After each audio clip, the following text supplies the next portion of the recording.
The Dog and Deuce Show is produced by Dymar Productions in association with Studio B Productions. Welcome to Utah's longest-running sports podcast. This is Dog and Deuce. Every week, we take a deep dive into the Utah Jazz, the Utes, Cougars, Aggies, and everything in between. All three local college football teams got huge victories last week. We'll break them all down and preview this weekend's games. Plus, the Utah Jazz suffered their first loss on Halloween weekend, but followed it up with a win against the defending champs. We'll take a look at this week's schedule. Also, is there drama between Michael Jordan and Scottie Pippen? We've got all that and a whole lot more coming your way on Dog and Deuce number 385.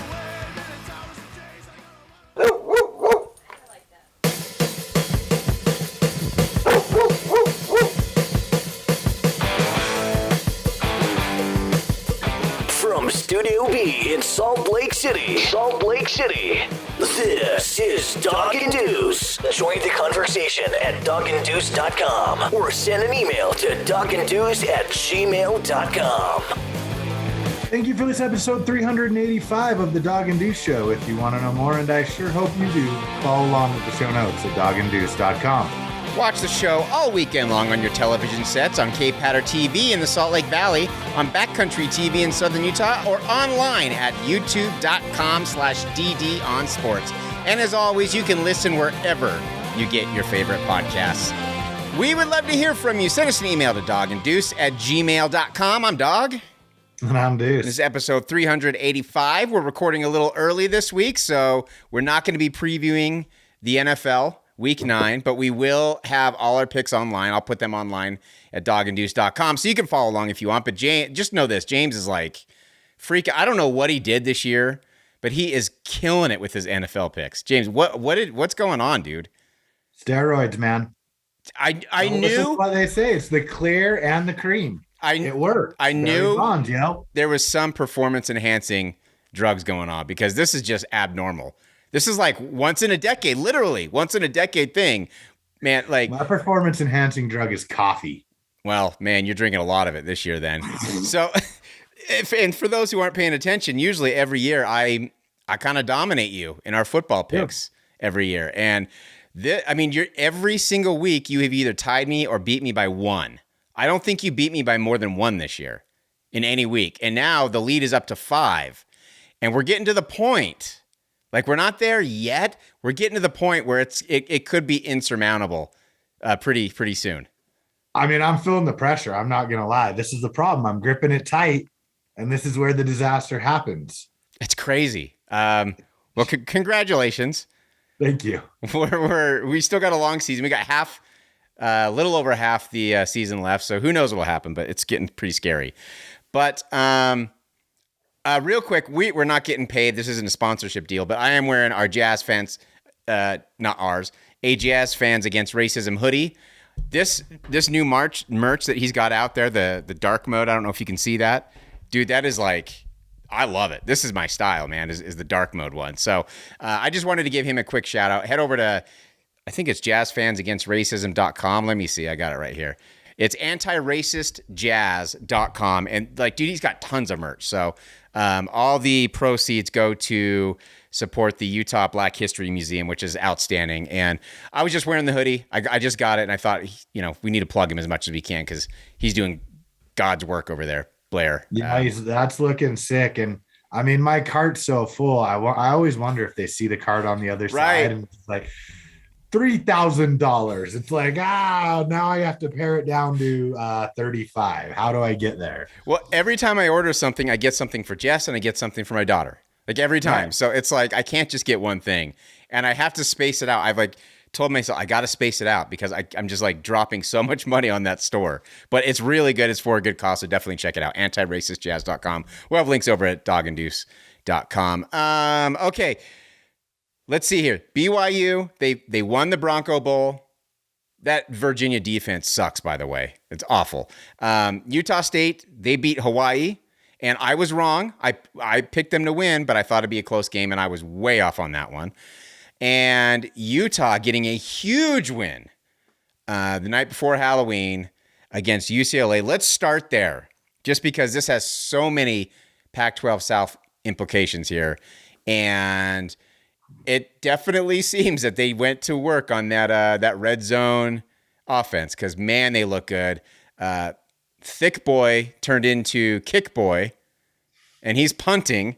He punted twice. So, I don't know enough about that kind of play. Was that called, or was that like one of those things where if you see it, run the play, but if not, then punt it? That's the Randall Cunningham special. I think, if my brain serves me correct, and I'm sure some of our fans will tell us if we're wrong, I think Randall Cunningham owns the longest punt in NFL history. Really? Because of that exact scenario. Or maybe it's college history. It's one of them where it's like they were on like the 3-yard line, and just like that, like they knew he could kick, and he did, and the defense thought they were going for it or whatever, and it just dribbled like 70 yards or something like that, 80 yards. Like there's something weird like that. Or maybe his punt is like 60 yards. There something in my brain tells me that. But yeah, I mean, it's a nice option to have, but weird. It's weird. Right? So Randall Cunningham, 91-yard punt. See that, man? So I don't think this is in the NFL, though. I could be wrong. Is that at UNLV or something, man, or wherever he played? He's wearing a green jersey, so I don't know where it is. That's Philadelphia Eagles, baby. Oh, yeah, you're right. Okay, that's right. He doesn't have the longest, though. Steve O'Neal has and this is from 1969, a 98-yard punt against the Broncos in 1969. So he has the second longest. Is that correct? It looks like. I mean, I don't know how much. I don't know. Dude, when you're a quarterback bordering on, in my opinion, Hall of Fame, because I really respect and like Randall Cunningham, at least on the field. I don't know much about him off the field, but the way he played and his skill set, you have to wonder what it would be like for him in today's game. But 91 yards from your QB, I don't think Thick Boy quite had that in his arsenal yet. But You're right. He doesn't. I don't know if he's got that leg, but he pinned him in the 10 both times. Ding ding. Beautiful. And then, of course, we have to mention the Utes scored 44 points, 22 for Ty, 22 for Aaron. That's pretty cool. Especially on a night that they honored him and they retired the number. That was beautiful. So, yeah, the significance of that isn't lost on me, and sort of ironic how things work out in that context, right? Yeah. It's weird, fate and numbers and all that, how, butterfly effect, whatever you want to call it, man. It's bizarre, but what a victory. I mean, and Arizona State lost, right? Yeah. So just like we talked about, things are looking up for the boys up on the hill. Right now, the Utes effectively have a 2-game lead in the South because they're up 1 on Arizona State, but they have the tiebreaker. So that was a huge win for Utah to get that. And I mean, it's easy to say, well, DTR didn't play, but I'll tell you what, that backup quarterback played damn well. And UCLA actually hung in there. Their defense could not stop the Utes. I mean, it looked like a pro, like an NFL offense out there. Yeah, I've been talking in it with people as the weeks have gone on, and the defense really finally felt like it showed up a little bit, right? Like we were kind of hearkening back to who we expect to be on that side of the ball. But it's just so uniquely bizarre to be living in a world where you can rely on the Utah offense, but not on the defense consistently. Yeah, like it really makes me wake up and be like, what Matrix? Where am I at? Like, how is this possible? And then the fact that we're even calling on a quarterback. I don't care how good Cam Rising is at kicking, and like you said, pinned him inside the 10 twice. We have All-American punters. We have Ray Guy winners. We have Tom Hackett as one of the 50 best players in the Pac-12, history of the Pac-12. And we're calling on the QB to go Randall Cunningham on it. I mean, it's like a dream or something. I don't know, but it's throwing me for a loop. Each day is another loop in Utah football history for my brain. It's like Bizarro World. Because not only that, but BYU beat Utah this year. Utah State is like gangbusters right now. Like it feels, everything's weird.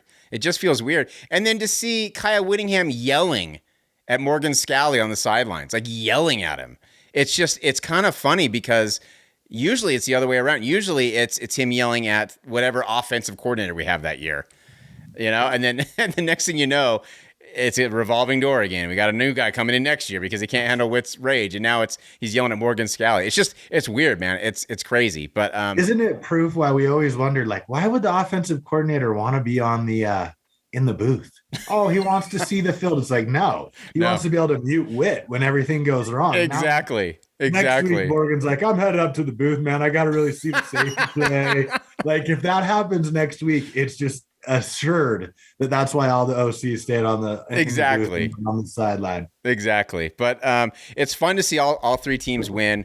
I'm not gonna lie, I'm a Utah fan, but that's not why. But I was kind of rooting for Bronco to get the victory, just because it would have been a fun story for us to tell. It would have been fun. But it was cool to see them, and we'll get to that game. But first of all, the Utes got to go up to the farm now, and they got to follow it up. And here's the thing, like, you look at it, Utes are favored by 7 on the road. You look at Stanford, you're like, oh, they could beat them. But Stanford beat Oregon, dude. Like, this is the Pac-12, where every team sucks, but every team's also really good.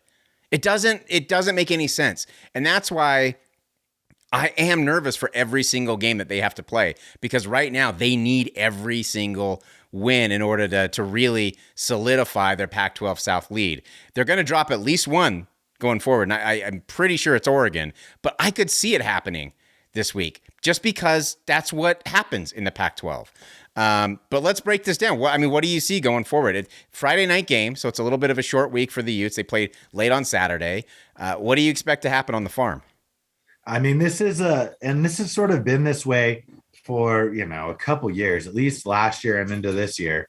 For Stanford, like, when did they forget how to stop the run, and when did they stop running? Right. Now they just fling it around the yard and let the other team run it down their throat and hope for a victory.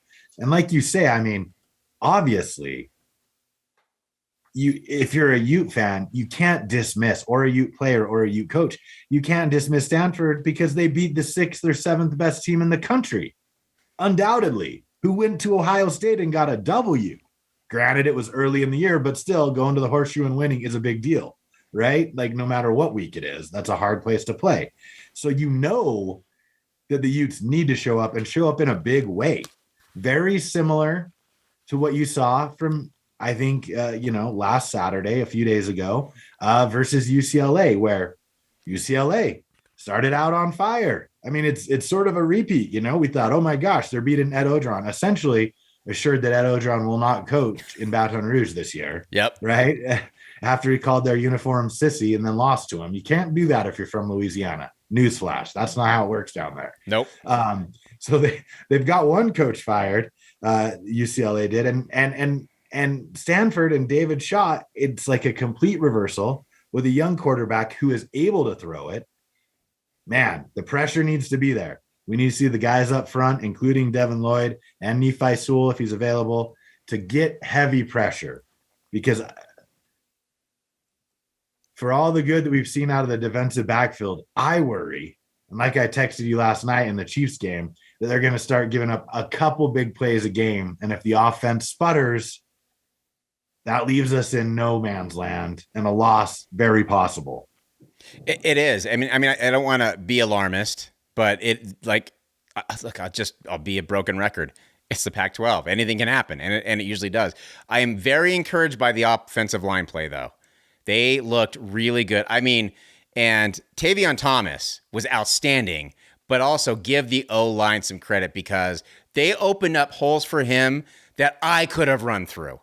Like, they were, so, I mean, he did the work for sure, but also he had a lot of help there. So it was a joint effort. Plus, Cam had all day to throw it. I mean, it was beautiful.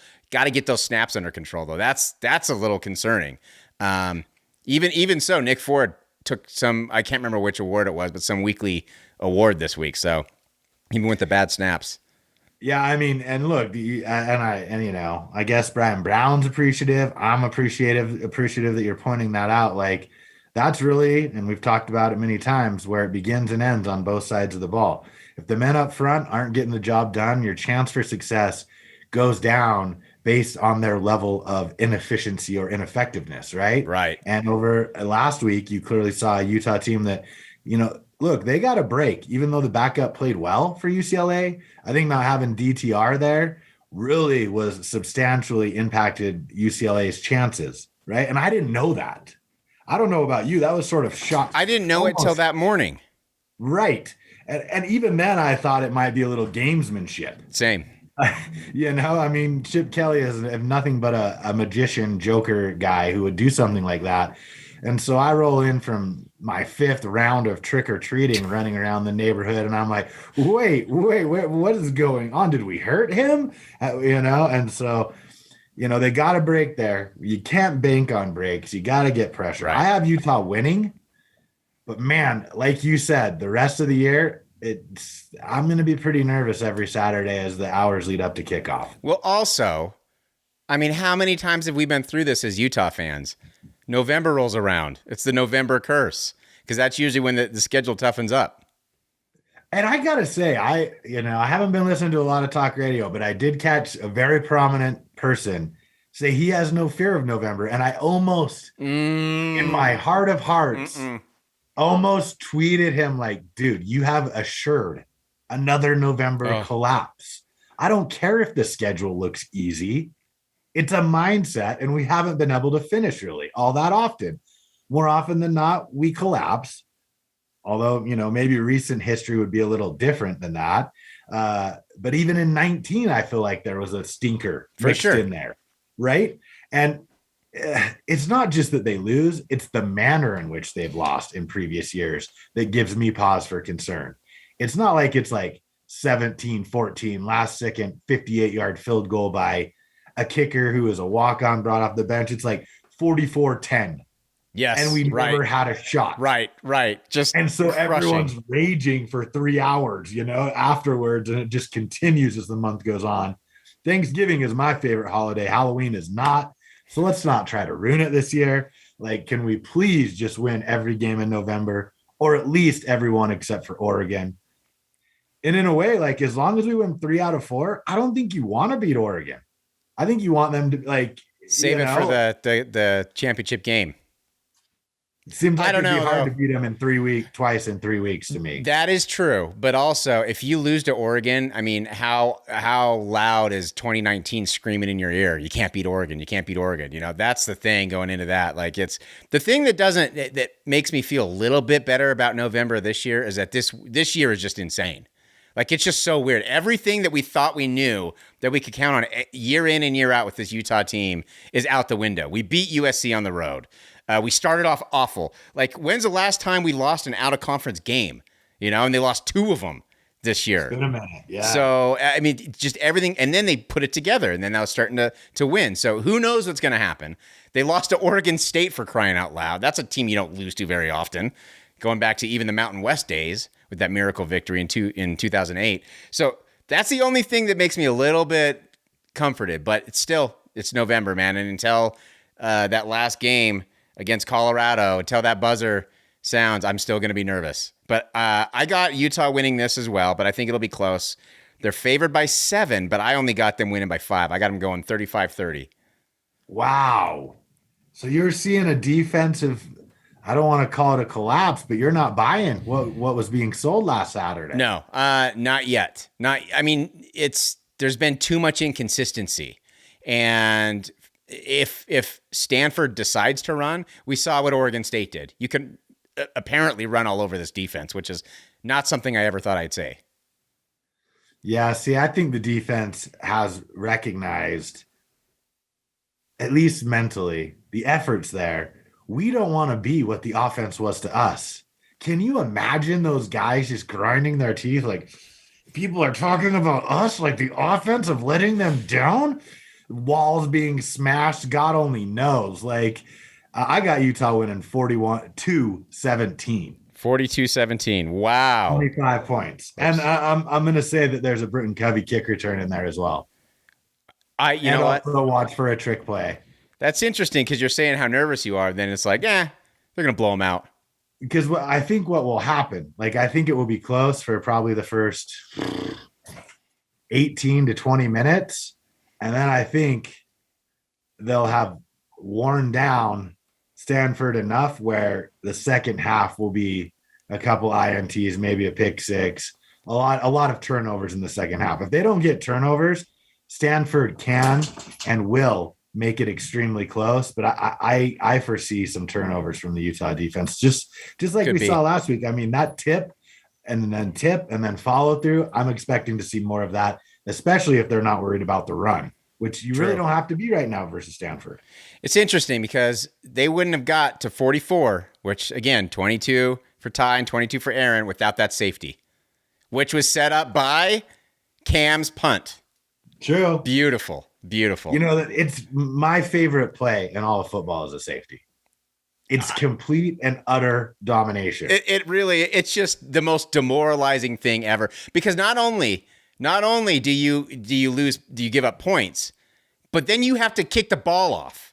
So now they get the ball again. Like, it's crazy. It's crazy. It is. I mean, you know, anytime you get a safety, you're just like, yeah, man, I'll see you in a little bit after you kick the ball to it. Right. Exactly. It's the best. See Safeties you in two plays. Two plays, we're back at it. Exactly. Okay, let's move on to BYU, Virginia, the Bronco Bowl. Holy cow, man. I mean, I think we talked about this last week about how bad that Virginia defense is, but wow, dude. I mean, give BYU credit. Don't get me wrong. But to give up 66 points, how is that possible? It's wild. That's higher than a lot of college basketball games. If Air Force basketball team is jealous of that 66, you know what I mean? They're like, we only get 42 a game. What is going on? And then how you put up 49 and you lose? And what, 21-0 in the fourth quarter to really secure the victory? I mean, let's be honest, BYU showed a lot of heart. They were down early. Totally. They were down early. Really easy to give up, especially given the circumstances of the former coach returning. But to show that kind of, you know, determination and zeal to impose their will is impressive. But man, you got to do something else if you're the Virginia defense. I don't know. Don't rush anyone. Maybe let's try that. Like, or two people. You know, I know Bronco is really creative for what does he play, like a 3-3-5 defense typically. Maybe play a 3-8 defense, which essentially is what he's doing most of the times. But I mean, and then crazy blitz packages off of that. But like 66, and I mean, BYU gave up what, 49? Yeah, which worries me. You don't give up 49 often and secure a W. It's unbelievable, especially when there's not like 5 or 6 turnovers that you got. I think they only got 1 net turnover, or maybe 3. I don't know. I'd have to look at it again, but it's not good. I'll tell you that. It's surprising. So that's a huge win, because I really think that was kind of the last real test. We'll see, because at USC, I mean, we talk about this all the time, especially with Utah, because they play USC quite a bit. You just never know with USC, because they do year in and year out. They have the talent to really compete with anybody if they can put it together. They just can't put it together. So last game of the year, you never know what's going to happen. You don't know what's going to be at stake. You don't know what's going to happen the week before. Maybe USC will be trying to save face and they'll really come out to play.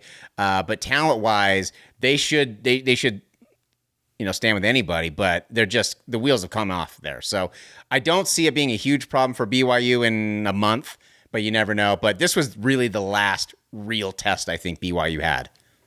Yeah, and without knowing, I mean, I think USC will be formidable if you consider 19 with Pittman and them. BYU getting the victory down in Provo. There's still a few guys on that squad who will not have forgotten that, even though, you know, Coach Helton is around. I mean, I believe Keaton Slovis was still the quarterback at that point in the game. True. So he's not going to forget that. And I still think that'll be. I know what you're saying, and I get it. But I still. I'm sort of eyeing that one. I mean, who do they have this week? Idaho State. Who is? Don't get me wrong. I love me some Bengals. All right, I love the Idaho State Bengals. But what is there even to discuss? You know, I mean, there's nothing, because Idaho State overall 1-5 in the Big Sky Conference. No, I'm sorry, overall 1-7 in the Big Sky Conference, 1-5. Their one victory was to UC Davis, which is interesting because that's UC Davis's only loss, which is interesting. But, I mean, this is not – I mean, they're giving up tons of points. They can't score. and they're playing Big Sky teams. So now they're going to have to play BYU, who's riding high, just put up 66 on Virginia. I mean, I don't think it'll be – I want to go like crazy score. Like a couple years ago, remember, I think I picked Utah State to win score like 70 points or something like that. I want to do that this week, but I can't because it just feels irresponsible. So and they weren't far off. I want to remind you of your kudos. I was like, that's insanity. You're being a fool. You never picked 70. And it was like 60 or something. And I was like, man, I thought it was like 66 or something like that. Like it was, I didn't want to go too high. Right. And give you too much credit. Right. Come on now. But that was that year they were just dominating with Jordan Love, just putting up crazy numbers. And I want to do that. It just feels irresponsible to do that. So I'm going to go 48-13 BYU. And is this at home or in Pocatello? This is at home, I'm pretty sure. Let's see here. Yeah, it's in Provo. Dang it. I was going to send Kalani a text and have him bring me some buddies. But so I guess that's off the table. That's off the table. Off the table. What did you go? 48 to what? 48-13. So you're not calling shutout. Is it more likely that BYU scores 50 or more or they shut out? It's more likely they score 50 or more. I know. Shutouts are hard to come by. It's hard. It doesn't matter who it is. It's hard. And plus, like, you gave up 49 last week. So I'm gonna good point. Maybe not go all in on your defense when you gave up 49. It's a bummer, too, that they don't get to play inside a stadium because, the Bengals have one of the few indoor. Oh, yeah. It's a weird looking. Is that the weird looking one, too? I can't remember. Feels Everything like looks gym. weird in Pocatello. That's why I love it. I'll go. I'm not going to go quite as high as you. I'll go, let's see, 42-9. I don't think they score a touchdown, but get 3 field goals. 42-9 BYU Cougars. Okay. So we're not that far off. No. I like your score, man. I don't know what the spread is because at the time of this recording, it's not been released yet. They don't want that one. Dude, calculators do not want that one. Calculators don't go up that high. That's the problem. Okay, Aggies, again, like all year long, they have been grinding out wins. Even to teams that they should blow out, they've been grinding out wins. So I didn't have a whole lot of confidence that they would blow out Hawaii just because that's what's been going on, but I was wrong. They did, and they look good. This was in the middle of the day. I had family in town. I couldn't even watch the whole thing. Also, I went trick-or-treating both nights with the kids. And so I missed 2 Jazz games, and I missed the first quarter of the BYU and Utah games. So that kind of commitment to fatherhood should be applauded. I know. I mean, you better believe I reminded her. I reminded my daughter, like, every 5 minutes, like, look, I'm missing a lot of stuff for you, just so you know. That's how much worth of reminders. Man. I know. Misbehavior, like, dude, we're going trick or treating 0 next year. I gave you 2 this year. I got a bye year next year. Exactly. Remember that. I got a bye year in my hat. If you keep pushing it, sister, we're out of here. Dude, that's good parenting right there. Yeah, that's quality. Well, I don't know. But now they are going to take on the independent New Mexico State Aggies. And look, there are too many teams with the name Aggies. True. I can count 3 just off the top of my head. That's too many. You don't want to be the Cows. A lot of ag schools out there, man. I mean, I get it. Farming. I get it, but I don't like the name. And I know Utah State fans are going to hate me for it, but like the Cows, I don't want to be called a cow. Like, to me, that's an insult, you know? Like I thought you liked Bart Simpson. Isn't that one of his famous things? No, he says, don't have a cow. Exactly. Don't have a cow in it. Why don't we just call them the Heifers? Let's just call our school the Heifers. It's the same thing to me. Just remember, when you're dealing with farm people, bad things can happen if you piss them off. I'm not trying to piss them off. I'm just saying. But you are. I know you're not trying to. Have something intimidating. Like, have a name that's intimidating. Like the Tractors? The Tractors, the John Deeres. The John Deeres. That's what's coming up next. Is now, instead of just having bowl names sponsored by companies, we're going to have teams sponsored by companies, and they'll be the Utah State John Deeres. Yeah, I was going to run this by you. I mean, first of all, the season's not over, and the story hasn't been completely written. But through this far, how many weeks are we in? 8 or 9? 9 weeks in. Is there a better story than Blake Anderson and Utah State in this market? Now, look, if the Utes go on to win the Pac-12 championship, I think given the tragedy and everything surrounding it, that surpasses even if the Aggies went out, because that's insanity. But right now, as it currently sits, bowl eligible, picked to have 3.5 wins, new coach, lots of transfers from Arkansas State and other places, and bowl eligible at the end of October before Halloween. Yep. I mean, as it currently sits, there is no better college football story, in my opinion, in the state of Utah than that from the boys up in Logan. I agree. I'm wondering when they are going to start getting some votes in the top 25. Like, even if they don't get it, they don't have any votes yet. Nevada does. Nevada had 2. Nevada, I mean, they have the same record. Wolfpack. Yeah. So to me, I think the Aggies need to start getting some love nationally. I mean, I'm not expecting them. Look, I get it. I get how it is. I'm not expecting them to be, ranked top 20 or top 15, but just to get some votes, at least at this point, for what they've done, to me, it's kind of crazy they haven't. Whereas BYU's been in the top 10, dropped out, come back. Like, let's see some love for the Aggies. No doubt. And their losses haven't been like anything, where you're like, whoa, they were kind of close, right? And yeah, you could reasonably foresee that those games could have been victories if turnovers didn't happen a couple times, et cetera, et cetera. So yeah, I'm with you. Where are the votes? Where are the love? What are the people looking at? Clearly they're not paying attention to Logan, which is unfortunate because something special is brewing up there. I mean, if this continues next year, it's on. For real. I mean, they got to keep it going, but I agree. To me, the bad loss is Boise State, because that was an ugly one. That was on national TV. And if I were a betting man and I gave truth serum to all the voters out there, I would say that they remember that one. And that one looks bad. The loss to BYU, it's not bad. It's a 14-point loss. They hung in there. BYU is a good team, a ranked team. I think they were top 10 at the time or close to it. So that's not a bad loss, especially to a rival. But that Boise State one, if I were a betting man, I would say that's probably the thing that's keeping them from getting votes. Yeah, I mean, that's I'd say that's a good assumption. You're absolutely right. But even that game, right? They had a boat. Is that the game where they had a boatload of yards and they just couldn't keep control over it? They only scored 3 points. Yeah, they kept turning the ball over, couldn't score. It was ugly. So it was there. You just couldn't hold on to the ball. It's like a Utah, a Tavion Thomas game. Well, thank heavens, if you've noticed him lately, dude, he looks like Christian Okoye with that ball. Like, whoa, dude, try to tag it up. He's getting a little more free, but he better not put that on the ground. Yeah, I'm so happy for Aggie Nation.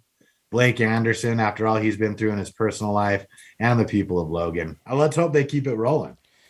I think they will. The Aggies of Utah State are favored by 18.5, which is a pretty good line on the road. And so I think they're going to cover. I'm going 40-20 Utah State. 40-20. 40-20. Aren't they bound for a slight letdown? Here's the thing. Can you run that juju all the way down the road? But here's the thing. Normally I'd say yes, but some of these wins that they've grinded out, they had their letdowns and they fought back and won. And now, like from what I saw against Hawaii, they're playing with confidence. They're playing like they wanted to play earlier on. I think some of these letdowns came earlier on when they thought they had the swag going and they started to get a little overconfident, and then they found out, UNLV's a lot tougher than we thought. Colorado State's a lot tougher than we thought. And so I think that's where they had the letdowns, but they grinded it out and they won. Regardless, I think they're getting a victory, but I do think they're going to cover. Yeah, I won't go with the cover, but I'll go, let's see here. 31-24 Aggies. Wow. And here's my thing that I wanted to pose to you. Like, I know you're not going to stadiums, but hopefully by this time rolls around, we'll be able to. Everyone will be all vaxxed up and we'll feel good about it. I almost feel like if they're going to the Potato Bowl, we got to hit a road trip. Dude, I'm down. Boise gets down. The only way it wouldn't be possible is if go up and see Dragon Squatch. Yep, go up there. Idaho Potato Bowl, right? Yep. Shout out to the Jazz Pod Co-op. Is that what it's called? I always screw that up. You got it, dude. The Jazz Pod Co-op, yeah. Woo.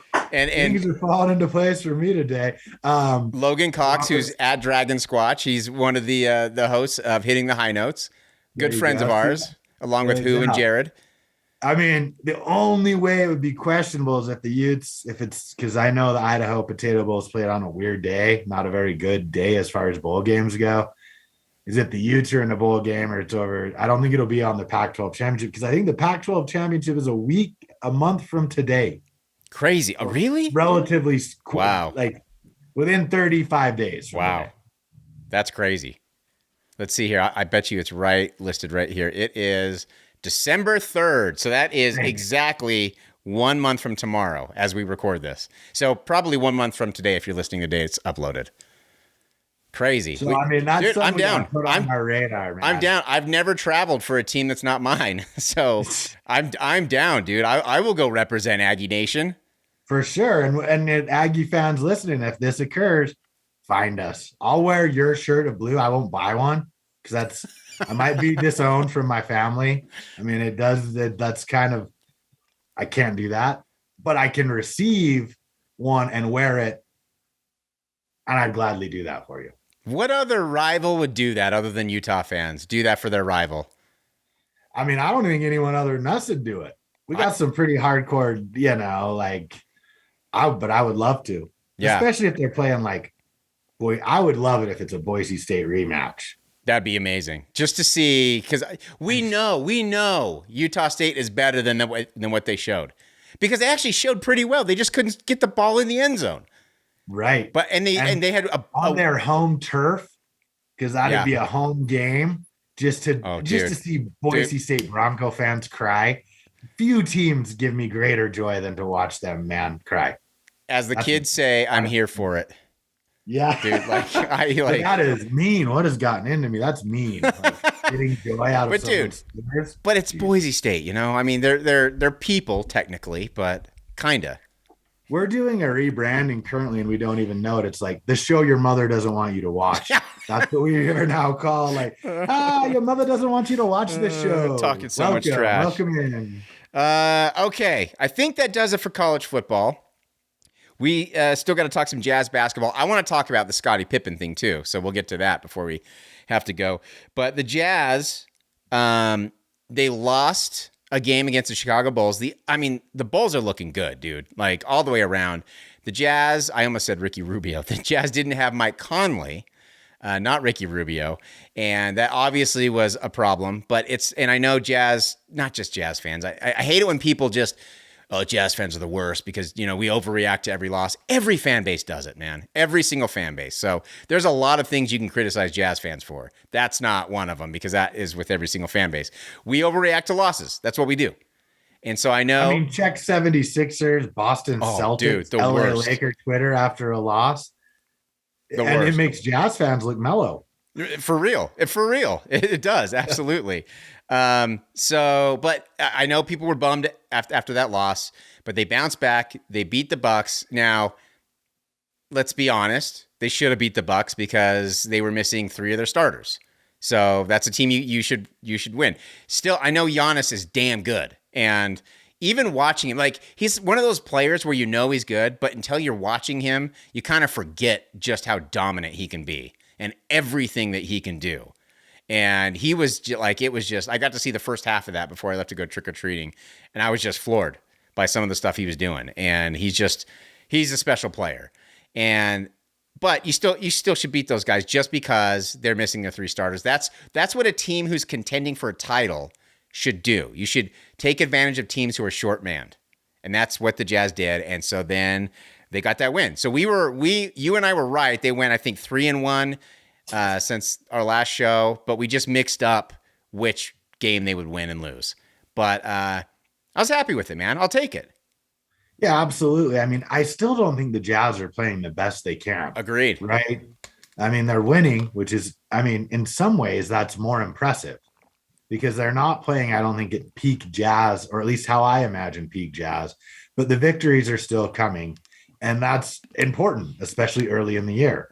And I was a little disappointed because they got up early on the Bucks and then let them slip back in, right? Which and like you're saying, down 3 men, when Pat Connaughton is dropping threes on you and you're starting to wonder, could he be an all-star? I was a little disappointed in the defensive effort at times, but overall it was extremely solid.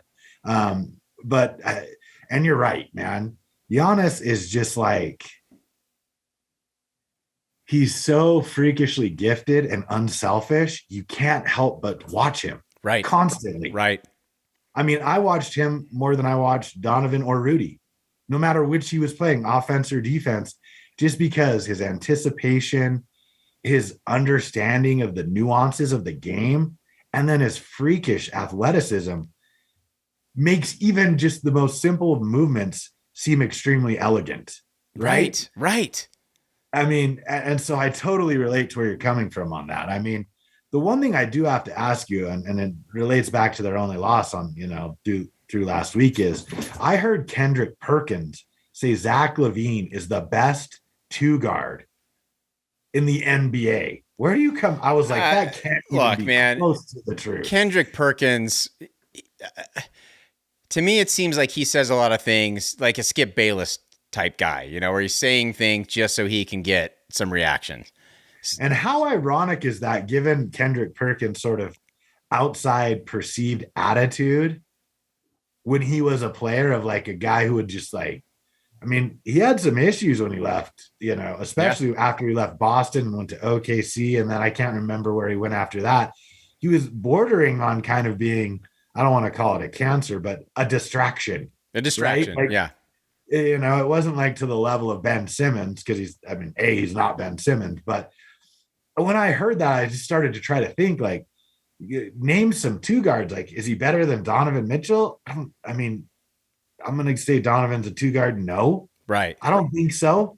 I mean, it's certainly the lack of playoff appearances wouldn't seem to indicate that. Is he better than, help me, name some two guards. Like, I was just like, there's no way. Is he better than Devin Booker? Yeah, I was just going to say Devin Booker. He plays the two, right?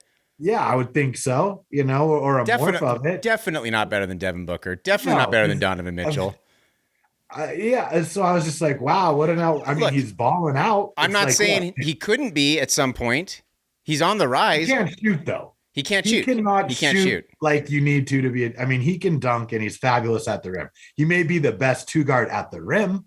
So if you add that corollary, I'll be like, okay, he's got hops. He's got ability to go from one side to the other in the air. Sure, I'll go with you on that. But his shooting touch definitely needs to get better. If Donovan Mitchell can actually stop missing dunks, then he might be better than Zach LaVine. But until that happens, I don't know. I'd put Zach LaVine ahead of him at the rim. But one more thing. Yeah. Is it true? And my dog keeps shaking his head, so I apologize. It's the Dog and Deuce show. He's got to make himself known. Got to. I was told by a little birdie that Donovan Mitchell does not wear contacts during a game, but needs to because he's afraid to touch his eye. Yep. I think it was in the Trib. Okay. See, I don't read papers because, I don't disinformation, man. Well, plus that's not even a paper anymore. It's just online. Yeah. So, but yeah. What an interesting thing. Like, well, it's got to be, his eyes must not be that bad. That's all there is to it. And I know, like, this is kind of what's nice is that that's our big story for our superstar, and not like what's going on in Boston right now with Marcus Smart and what he said. I don't know if you saw that. But he's calling out the lead guys, Jason Tatum and Jalen, because they're not passing him the ball. We're not having those stories right now, which is good. We're having a story about Donovan Mitchell not wearing contacts. So as long as that's the lead story, I'm fine. But his eyes must just not be that bad. That's the only thing I can think of. Because like, I don't know. Have you ever put in contacts? No, but I'm like him. I wouldn't do it. Everyone has that. Okay. Like I have. And for the first about 3 months of putting in contact lenses, at least for me, it is extremely difficult because you have a built-in natural reflex to not allow something to come to your eyes. Sure. So I either you're right. Like, to me, my initial reaction was, and I didn't read the story, I was like, what? He can't pay someone? We can't figure this out? If it even increases his 3-point percentage and ability to dunk at the rim, as you just mentioned, by a mere 3%, it's worth the effort. Like, that's true. He'll do it, man. What is that? That's the thing about Donovan. He is, it's part of the reason we love him is that he's kind of just like a kid at heart. You know, like I don't want to say immature because I don't think he's immature, but he's just kind of like a kid. Like after the plane incident, and very understandable. But he's like, I don't want to fly, which is it's understandable, but it's also like, you know, it's very like youthful and very wide eyed, like looking at the world like with new eyes, you know. And it's like, no, I don't want to touch my eye. Like it's kind of how I see him, and that's why we love him. Yep. Yeah, I know. I just was like, when I was told that, I was like, there's gotta be a remedy. Even if we get a 0.5% tick up, we gotta someone. There's an ophthalmologist out there. If not, devise something that can help this man get a contact in. The NBA championship could depend on it. It absolutely could. It absolutely could. And then he can be like Rudy and lose a contact every 5 games. I swear. He's really always looking for his contact, I swear, nonstop.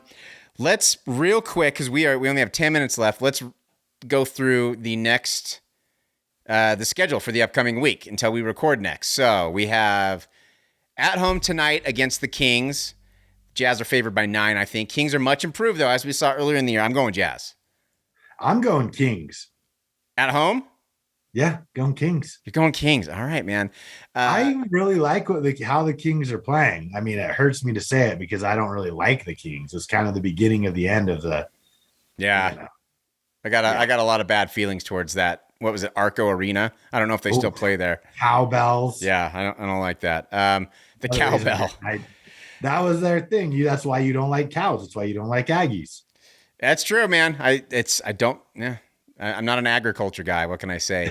But then, James, I mean, if you're thinking they're going to lose at home to the Kings, you got to be worried because then they go on the road to play the Hawks. Yeah. No, I'm serious. Yeah, I know what you're saying. I got Trae Young is damn good, man. He scares me. Yeah, he is, and he's wild.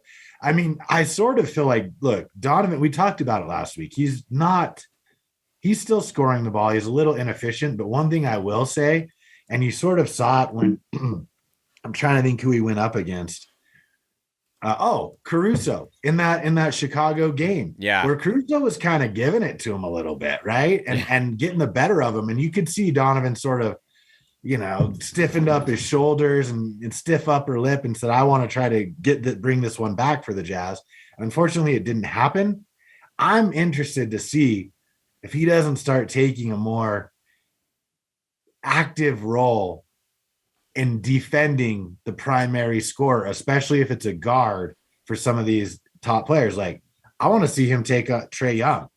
That'd be nice. He's bigger. And we got to say, we in fact, I wanted to say this when we were talking about the Milwaukee game. We got to give a lot of props to Royce O'Neal. Dude defended Giannis like a champ, man. That guy, the fact that he can defend 1 through 5 apparently and defend it so well is the dude is so underappreciated, both in this market but especially outside of this market. He's a stud. But I'd like to see that too. I mean, Donovan's defense has gotten much better this year so far. So I mean, that's something I'm interested in, and he seems to be passing quite a bit more than shooting. All good things as the season progresses. No, I haven't beaten the Hawks for some reason. First of all, they'll be 10.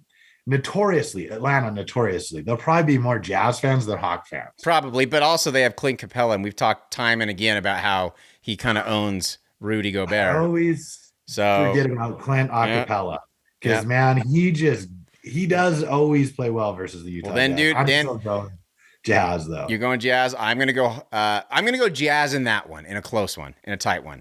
But the next one's gonna be real tough, man, because then they got to travel to Miami. 5-1 Miami Heat. I'm going Miami in that one. Yeah, you know, I'm not. Look, it's going to be every other game. I'm going to pick it out. We're only going to win 40 games this year. 41 games. That's how I'm rolling. 41 games. The worst, dude. You're the worst.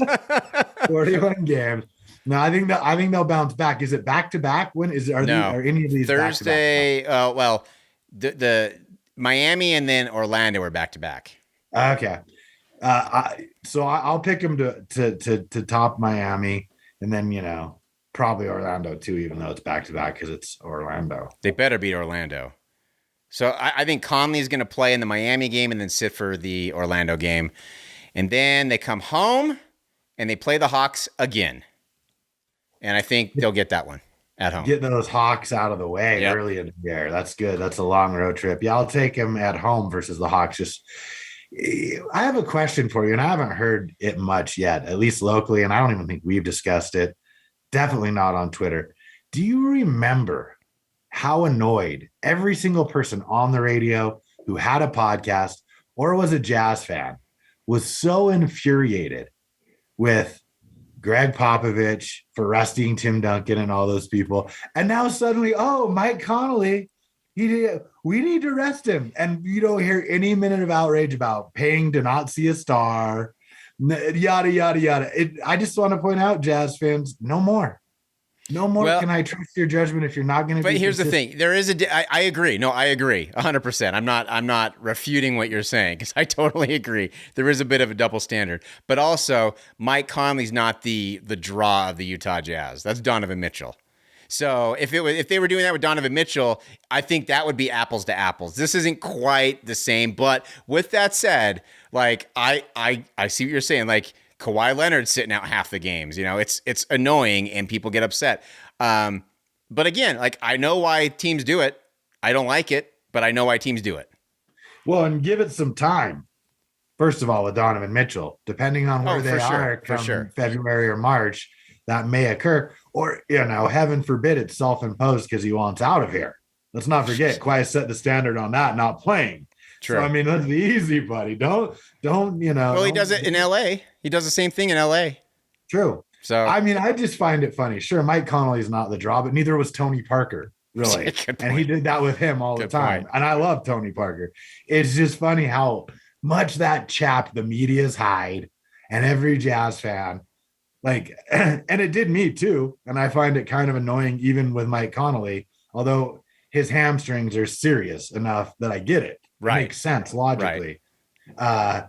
But it's just funny. That's the other thing. It is more of a pressing issue rather than like with Tim Duncan and those guys. It was just like, let's just get him some rest. Whereas there is an actual like pressing issue with Mike Conley. Again, it's still I still get it. I'm not defending it. I'm just saying it's a little bit different. That's all I'm saying. You're walking that line. I am. I'm trying.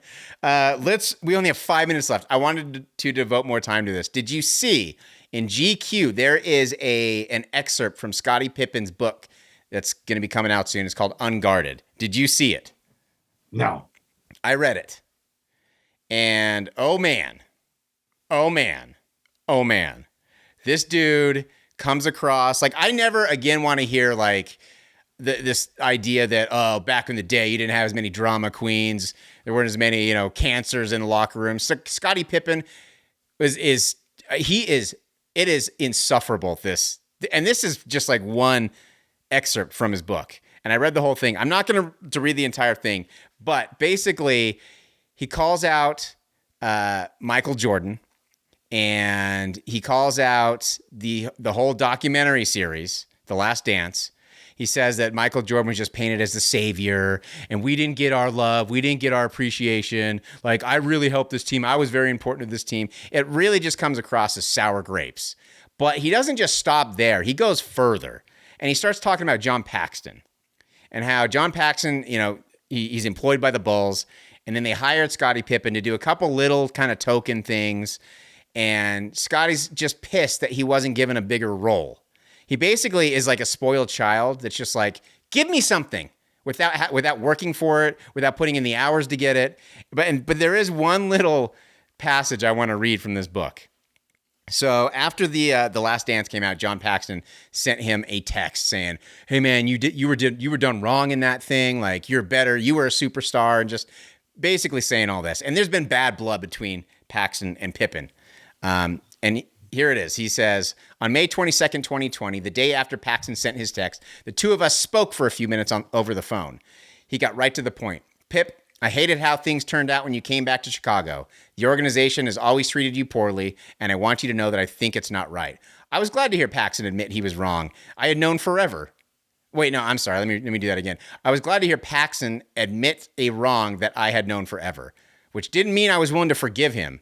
If that indeed was what he was looking for, it was too late for that. "John," I said, "that's all fine and dandy, but you worked in the front office for the Bulls for almost 20 years. You had a chance to change that, and you didn't." He began to cry. Not knowing how to respond, I waited for him to stop. Why was he crying? I couldn't be sure, and honestly, I didn't care. Before long, our chat was mercifully over. What an ass. What a total ass, dude. See, man. I mean, it's just so petty because it's not though. I don't like the way he's going about it. And I heard him on Dan Patrick earlier this summer. Mm-hmm. They did an interview and it was a lot along these lines. Scottie Pippen literally was rated one of the 50th greatest basketball players of all time. And I love Mike Jordan. You can't deny his greatness. Right. We got 2 minutes. But the Bulls are not the Bulls without Scottie Pippen. Not even close. Well, guess what? For all the what? Without Jordan, they're nothing. Well, that's a given. But it's about Pippen. And Krause gave Pippen a lot of grief.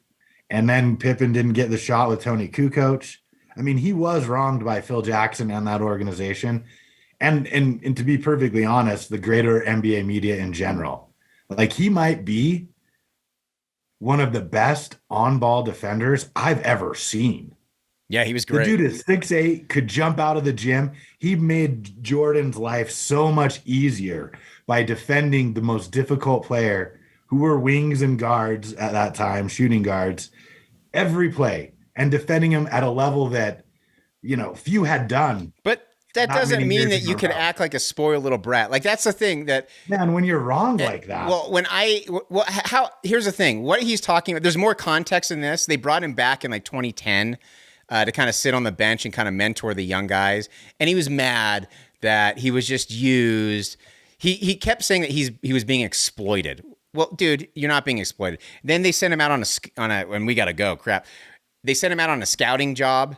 And he was mad that they didn't use the stuff that he brought back. Like, there's a lot more context in there that makes this little excerpt even worse. So I would encourage everybody to go. We'll post it on our website, doganddeuce.com in the show notes for this episode.